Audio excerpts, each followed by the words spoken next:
Let me tell you what Woj was about to say, and that is that a possible trade for Kevin Durant, and let us caution, he is not suggesting this is on the verge of happening anytime in the next 10 minutes, but that amongst the contenders for the Kevin Durant right now are the Boston Celtics, and that one of the reasons that they emerge as a team of interest is because they could put Jaylen Brown in a trade. I read his entire story. It suggests that the Celtics have taken Jason Tatum and suggested he is off limits, but that Jaylen Brown might be a possibility. I'm told that it is a possibility. We'll have Woj back. Let's try it again. Woj, pick it up from there.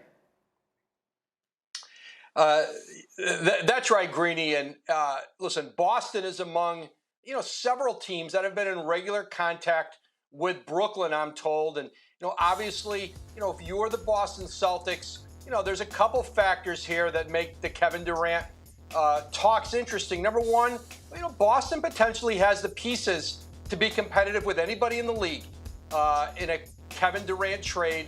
And obviously, they're a team that believes they're close, that Kevin Durant could put them over the top. Obviously, they swept the Nets in their first-round playoff series last season, and of course, lost to the Golden State Warriors in the finals.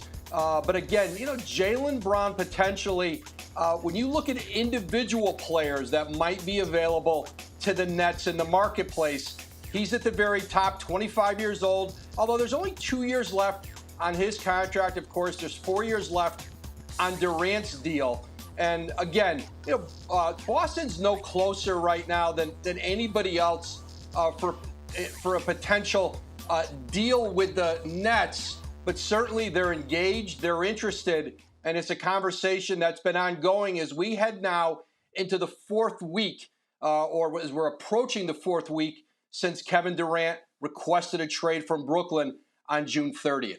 Exactly. And actually, of all the sentences in your story and the teams that we know have been engaged, Phoenix, Miami, Toronto, now Boston, and we'll see what else happens from here. Of all the sentences that I read in your story, Woj, the one that was most interesting to me, because I've been asking you this question for weeks now, is that Durant has not in any way backed off of or obviously changed his stance on wanting to be traded out of Brooklyn. And that in and of itself, I think, felt like news. Yeah, listen, of course, Brooklyn, they don't want to trade Kevin Durant. This is perhaps the best player in the league, 33 years old, to be 34 when the season starts, but clearly still at the apex of his talent. And in a perfect world, the Nets would bring back Kevin Durant, pair him, of course, with Kyrie Irving, and then see how it all looks with Ben Simmons once he's healthy and playing again for the Nets. But again, Brooklyn is continuing to try to find a deal for Durant, but with 4 years left on his deal, they don't have to rush in to any trade, and they want to get back what they want back, which is essentially a massive / historic haul for Kevin Durant. Listen, we'll see as they get potentially closer to training camp and what that would look like to have to bring this group back together, specifically Kevin Durant. But right now, Brooklyn, listen, they want to do a deal on their terms, but there's no question that Boston is a team intrigued with the possibility of trying to land Kevin Durant. I think intrigued is a perfect word. Thank you for watching ESPN on YouTube. For live streaming sports and premium content, subscribe to ESPN+.